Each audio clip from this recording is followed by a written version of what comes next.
the United States is deploying more forces against Iran.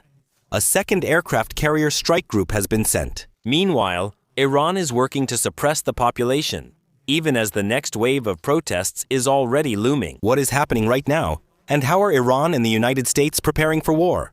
And can it still be avoided? All of that in this video. Holy smokes, now save the most at Holy with my code. You can find the previous videos on this topic here in this playlist. Iran now apparently wants to use the leaked documents to generally get the internet under control. Foreign platforms are to be blocked, just like the use of VPNs. That was already planned last year, so before the uprisings at the end of December and into January. Meanwhile, the arrests continue, and now reformers are being arrested. So, there are reports from numerous reformers that they were asked to come to the police and then were arrested. And the reason for this is that they complained about the suppression of the protests, especially about the bloody suppression of the protests. Companies are also being shut down by the government if they have supported the protests in any way, whether verbally, through strikes, or similar actions. Here, the Iranian regime is also taking action against its own economy. Meanwhile, missile tests are being conducted as a demonstration of strength, and of course, for the purpose of deterrence. For example, a Khorramshahr-4 missile with a range of 2,000 kilometers was tested, which of course can reach Israel. The alleged circular error probable, that is, the accuracy factor where half of all missiles hit, is said to be 30 meters, which would be quite precise for this range, especially since the warhead is said to weigh 1,500 kilograms, which is significantly larger than many comparable missiles. The speed. The Iranians also claim Mach 16 outside the atmosphere and Mach 8 inside. That's why the Iranians refer to it as a hypersonic missile. Whether it actually is, however, is another question, because hypersonic is defined, among other things, by how intense the movements are at hypersonic speed. And currently, there is no evidence that the Khorramshahr-4 actually meets this requirement. According to Israel, around 1,800 to 2,000 rockets can be expected again from the Iranian side within weeks and months. Iran is working hard and seemingly successfully to rebuild its missile arsenal. Nukurchin Mazuzaran.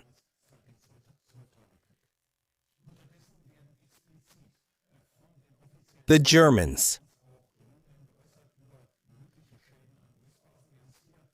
In my would be enough to cause the destruction or at least significant damage to a United States base. The whole thing is accompanied by threats against the ports in Saudi Arabia. Here we have the Fast News Agency, which is state-run, so it is explicitly stated by state media. We could also attack a Saudi port. The most important port for the Saudis is here, and is also necessary for the Saudi economy and logistics. That needs to be understood. It's a clear threat directed at Saudi Arabia, which they obviously want to persuade not to support a possible American attack.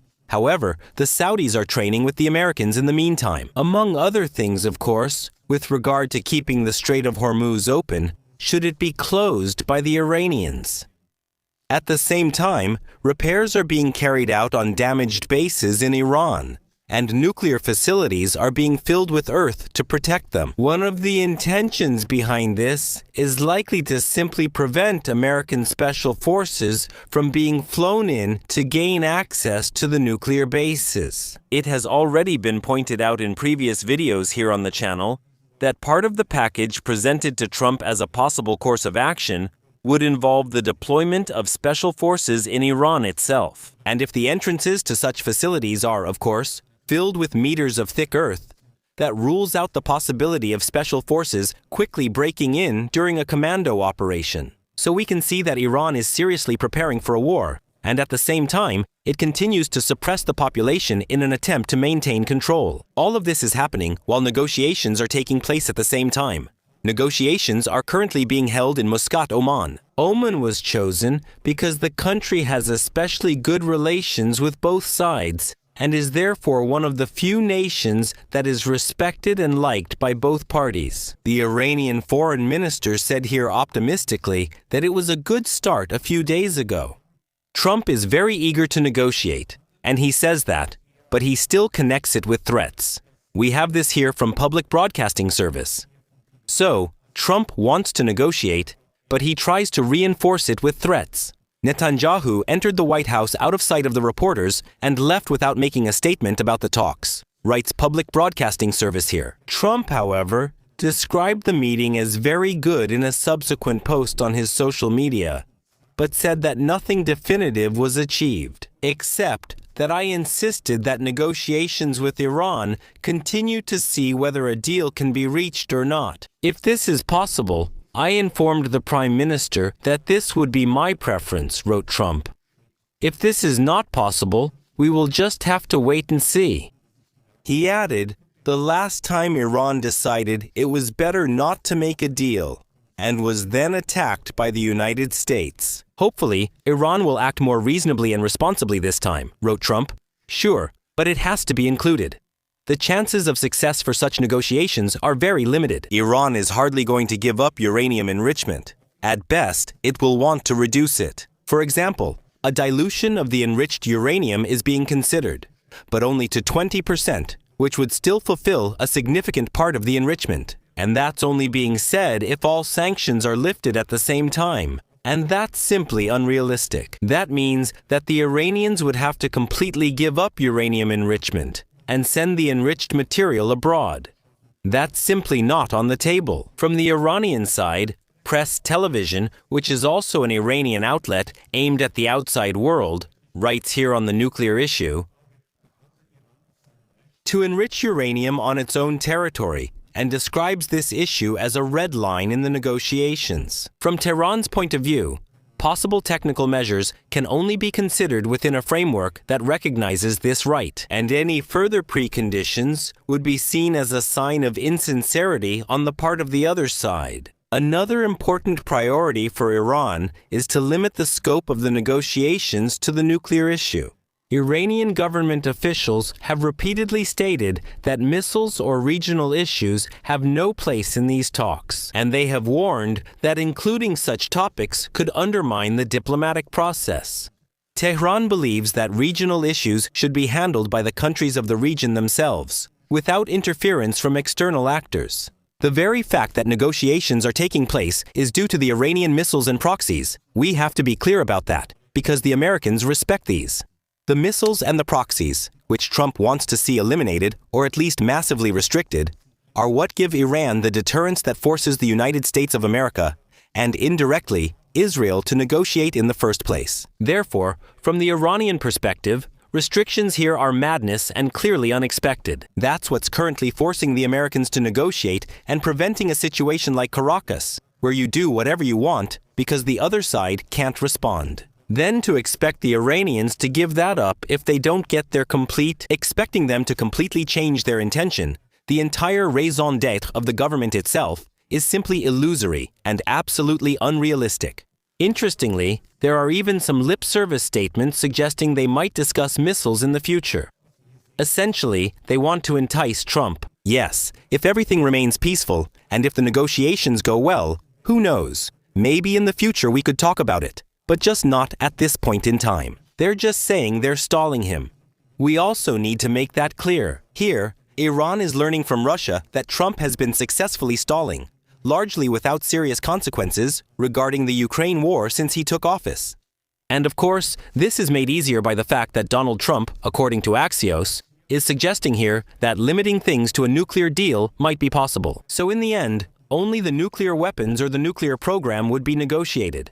Not the missiles and not the proxies anymore. Trump mentioned that Iran would have to agree in advance not to possess nuclear weapons. He added that Iran is much more willing today than a year ago to reach an agreement. If they had originally offered this agreement, it would have been accepted immediately. We'll see what happens, so we'll see. He says the willingness of the Iranians to even talk about nuclear issues is already positive. And that might already be enough to solve the whole thing. Of course, that makes it clear that Trump is no longer talking about missiles and the proxies at all. This is also because, during his visit to Washington, Netanyahu reportedly gave Trump evidence of executions, according to Israeli media here. That means Trump had said that under no circumstances should Iran execute people who protested. And regarding this, Netanyahu apparently handed over evidence that executions are indeed taking place, according to Israeli media. And in addition, lawyers in Iran say that after the negotiations end, mass executions of thousands are planned. So, a massive consequence, a massive crackdown. Thousands of death sentences for protesters will likely follow this massive crackdown. The impact of lifting all sanctions would of course be enormous on the oil market. And a war in the Gulf would have the same effect. And this is where today's sponsor comes in. The economic stability of previous decades is no longer something we can take for granted. Political decisions, geopolitical tensions, and changes in monetary policy now affect the markets more quickly and directly. Suppression is a very interesting topic. It and trading come together in one place. You can see what happens and why, and you can react to it without constantly having to switch between different platforms. Another key point is reliability. XTB is supervised by BaFin and offers German customer service with real people. Especially when it comes to long-term investment decisions, that's crucial for me. From my point of view, costs are particularly relevant. Up to 100,000 euros in monthly trading volume can be invested commission-free in more than 8,900 stocks and ETFs. Anyone who invests regularly, for example for retirement, knows how much fees can add up over the years. Here, more capital stays in the market. And even if you don't want to make any investment decisions at the moment, new customers currently get 2.3% interest for 90 days on uninvested funds. And all of this in one app. You can find the link to open a free account with XTB in the video description or via the QR code. And start letting your money work for you. Meanwhile, the preparations continue. If there is a military strike, media are now reporting that another aircraft carrier strike group is on its way to the Middle East. So a second aircraft carrier is being sent there. It looks like the whole thing will be the United States ship Gerald R. Ford. That's the aircraft carrier that was active in the Caribbean and was actually supposed to return to port so its crew could rest there. Its deployment will now be significantly extended. Those are the latest reports. In addition, so far, 147 transport flights to the Middle East and to Diego Garcia. Those are the ones that have been recorded using open source data. 79 of these transport flights with C-17 and C-5 aircraft took place from bases where Patriot and Terminal High Altitude Area Defense air defense systems are stationed. So it is expected that air defense systems were brought to the Middle East from there in order to be able to counter Iranian missiles in the event of an escalation. And of course, also the drones. The air defense in Qatar has now been mobilized for this purpose, because the Patriot system, when it stays in one place for a long time, is usually just set up on the ground with the appropriate launcher. And now, satellite images show that the Americans have loaded the air defense system onto trucks to make it mobile. That would of course be very important in the event of an attack, because this way the position can be changed. And if Iran doesn't have up-to-date reconnaissance, then in an attempt to attack the air defense, they would target the last known positions. While the air defense systems would be safe if they moved 2 kilometers, they would still be able to engage the attacking weapons. So we can see here as well that the Americans are most likely preparing for the possibility that Qatar, the air base, could be attacked and that the air defense systems themselves could be targeted. At the same time, additional air forces are also being deployed to Europe and the Middle East. The number of aircraft that have arrived is steadily increasing, and this number here isn't even complete yet. The Growlers are still missing here, and there are 4 more Typhoons, that is, British Eurofighters, that aren't included on this list. We see a large number of aircraft here that are on the move, and I'll turn off the camera for a moment. Then, on the lower right side, you can also see the number of carrier air wing aircraft, meaning the planes on the aircraft carrier. You can see that American superiority is practically growing by the hour, and the Americans are preparing to bring in the equipment to carry out a massive airstrike and to sustain it, and they are increasingly able to do so. Meanwhile, protests are once again taking place at universities. That means the students in Iran have not allowed themselves to be fully suppressed. They are protesting against the oppression, against the killing of their fellow students. And this becomes especially well known through what we find here in the article from the Wall Street Journal. Over the weekend, the government announced that it would officially begin issuing motorcycle licenses to women, the latest in a series of measures with which it hopes to gain support by relaxing social rules. However, it is unlikely that these small concessions will make much of a difference at the moment. Merchants in the Grand Bazaar of Tehran, where the protests first erupted at the end of December, called on shop owners across the country to close their stores on the 17th and 18th February to take to the streets again. On this day, the traditional 40-day mourning period for the victims of the killings on January 8th and 9th ends. We invite the noble people all over Iran to keep the memory of the dead alive in their cities at the same time and to continue the national uprising, declared a trade association of bazaar workers on its Telegram channel. The goal is to avenge the largest street massacre in recent history, the statement says. And this is especially important historically because we need to understand the context here. It should be called Chehelom. This is how the 40th day of mourning after a person's death is referred to in Shia Islam and Iranian culture. This is a central ritual where family and friends come together to pay tribute to the deceased. And these 40 days after the killing of a person can lead to cycles in which new protests arise. And I have an article here about the overthrow of the Shah, and it was the same there. After the 40-day cycle after the Shah regime at that time demonstrated, once the 40 days were over, new protests emerged, and they were bigger than before. And this slowly but steadily escalated in these 40-day cycles until, in the end, the Shah left the country. That means just because things are quiet for the moment, it doesn't mean that the protest is completely over. If we want to come to a conclusion, it seems unlikely that the protests will flare up again in full. The bloodshed was too great for that. Well, maybe unlikely is a bit too strong, but I have my doubts. How willing the population actually is to face the now proven brutality of the regime forces again, I naturally have my doubts about that. But we have to be clear, it's not completely off the table yet. It's definitely possible that something could still happen. The new United States carrier is still several weeks away from being operational in the Middle East. We have to understand that as well. It's only just on its way now, and it still has to cross the Atlantic and go through the Mediterranean.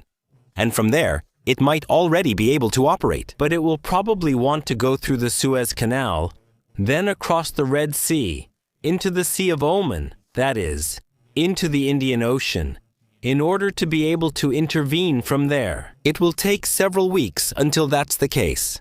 A new wave of protests would get more support right now, but still not nearly enough to guarantee that the regime could be overthrown, especially since it has just demonstrated its willingness to act. For example, it was different with the Shah. There, the military asked him to give them a free hand to shoot the demonstrators. And at that time, the Shah had reservations about making the crackdown so bloody. He preferred to leave the country back then because of this. We see that with the current regime, this is definitely not the case. But even with a new aircraft carrier, once it's there, the problem remains. You can't force a regime change just by bombing from the air. Ground forces must seize the government and take control. But who will do that? Is a large-scale defection of security forces actually to be expected during United States operations? That is at least doubtful. No matter what assumptions and explanations there are, it is at least doubtful. And since Iran, the Iranian regime, will feel existentially threatened by United States attacks, a maximum counterstrike by the Iranian regime is to be expected. So there would be a strong impact on United States bases and on oil traffic through the Strait of Hormuz. That would have worldwide economic consequences. And with a serious United States intervention, it wouldn't all be over in 3 days. It would be more a matter of months rather than weeks. And that would mean a long campaign, which Trump actually wouldn't want. At least that's what we can gather from his behavior as president so far. Whether in his current term or the one before, we haven't seen that.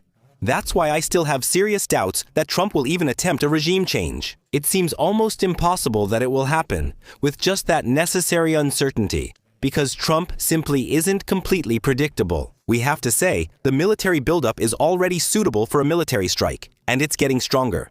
But in my opinion, Trump is mainly hoping to improve his negotiating position with this. He definitely wants to come out of this affair with a victory and hopes that he will get what he wants in the negotiations so that he can say so afterwards. I even managed, without war, to get the Iranians to give up this and that.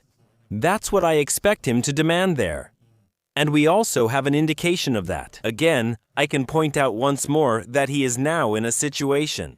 According to Axios, he said on an Air Force One flight that even just a nuclear agreement would suddenly be enough. So it's possible that the Iranians wouldn't have to make any concessions at all regarding missiles or the proxies, the terrorist organizations they support. All of this shows that he really wants to have a negotiation agreement at any cost, or at least at a very high price. If a military strike does happen, even though I don't expect that to be the most likely outcome, if it does happen, I would tend to guess that it would be on a smaller scale. In order to avoid this complete escalation, which most likely would not lead Trump to a victory in Tehran, but would only last for weeks or months, and in the end, it would lead to some kind of ceasefire again, where the Americans would not actually invade Iran, and on the ground, there might not have been a revolution, but rather the Iranians would have largely fired off their missile arsenal and disrupted traffic in the Strait of Hormuz, until a ceasefire comes.